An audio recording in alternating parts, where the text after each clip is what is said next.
టెన్నిస్కు వీడ్కోలు పలికిన Rafael Nadal, ఓటమితో కెరీర్ ముగింపు. డేవిస్ కప్ టోర్నీ క్వార్టర్ ఫైనల్లో స్పెయిన్ పరాజయం.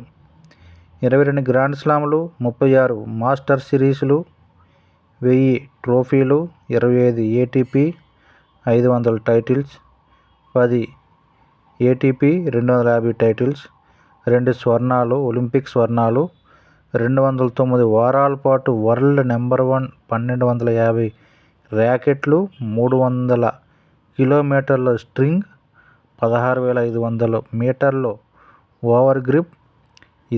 ఇది కోర్టులో రఫెల్ నదాల్ టెన్నిస్ ప్రయాణం. సుదీర్ఘంగా సాగిన ఈ అద్భుత ప్రస్థానం ముగిసింది. స్వదేశంలో సొంత అభిమానుల సమక్షంలో స్పెయిన్ బుల్ నదాల్ కెరీర్ చివరి మ్యాచ్ ఆడేశాడు. ఆఖరి పోరులో పరాజయం పలకరించిన ఈ మ్యాచ్ తుది ఫలితం కంటే అతని నిష్క్రమణకే టెన్నిస్ ప్రపంచాన్ని భావోద్వేగంలో ముంచింది. కన్నీళ్ల పర్వంతమవుతూ నదాల్ అభిమాన ఆట గుడ్ బై చెప్పాడు.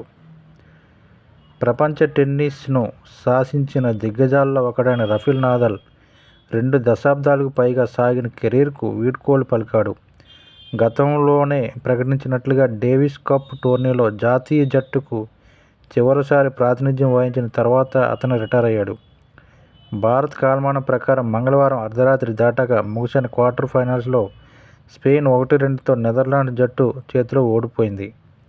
స్పెయిన్ తరపున తొలి సింగిల్స్లో బరిలో దిగిన నదాల్పై 6-4, 6-4 స్కోరుతో బొటిక్ వాన్ డి జాన్సుల్స్ విజయం సాధించాడు. ఆ తర్వాత రెండో సింగిల్స్లో అల్కరాజ్ 7-6, 6-3తో గ్రీన్ స్పూర్ను ఓడించి 1-1తో సమం చేశాడు. నిర్ణాయక డబుల్స్ మ్యాచ్లో నెదర్లాండ్స్ జోడీ వాన్ డి జాన్స్ వెస్లీ కుల్హాఫ్ 7-6, 7-6 స్కోరుతో స్పెయిన్ ద్వయం అల్కరాజ్, మార్సెల్స్ గనోల్లర్స్ ఓడించింది. స్పెయిన్ నిష్క్రమించడంతో నదాల్కు ఇదే చివరి పోరుగా మారింది.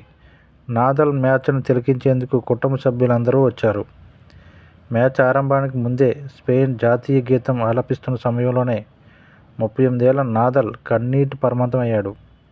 సుమారు 10,000 మంది ప్రేక్షకులతో స్టేడియం అంతా ఎరుపు వర్ణం పులుముకుంది.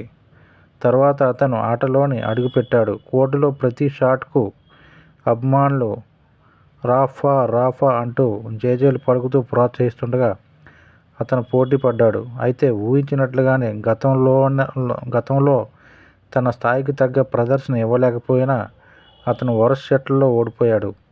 నదాల్ కొట్టిన ఫోర్ హ్యాండ్ నెట్ను తాకడంతో అతని ఓటమి ఖాయమైంది. స్పెయిన్ ఓటమి తర్వాత నదాల్ స్టేడియం అంతా కలియతిరిగాడు. ఆటగాళ్లు కోచ్లను కౌగిలించుకొని భావోద్వేగంతో అతని అభిమానులు చప్పట్లు హోరు మధ్య ప్రసంగం పూర్తి చేసుకొని వీడాడు. భావోద్వేగాలను నియంత్రించుకోవడం కష్టంగా ఉంది. అయితే ప్రశాంతమైన మనసుతో వీడ్కోలు పలుకుతున్న నా విజయాల సంఖ్య, టైటిల్స్, రికార్డ్స్ గురించి అందరికీ తెలుసు. అయితే ఒక చిన్న ఊరు మలోర్కా నుంచి వచ్చిన ఒక మంచి వ్యక్తిగా తన కలలను నెరవేర్చుకునేందుకు ఎంతగా కష్టపడిన ఒక చిన్న కుర్రాడిగా నేను గుర్తుండిపోవాలని కోరుకుంటాను.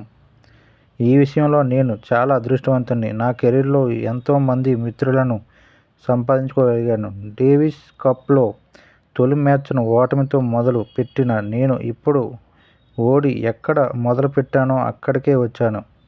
నా చివరి మ్యాచ్ చాలా కఠినంగా అనిపించింది. నిజానికి ఎవరు ఇలాంటి క్షణం రావాలని కోరుకోరు. నేను టెన్నిస్ ఆడే విషయంలో అలసిపోలేదు, కానీ నా శరీరం అలసిపోయింది. ఇక ఆడటం సాధ్యం కాదని చెప్పేసింది. కాబట్టి నేను వాస్తవాన్ని అంగీకరించాలి.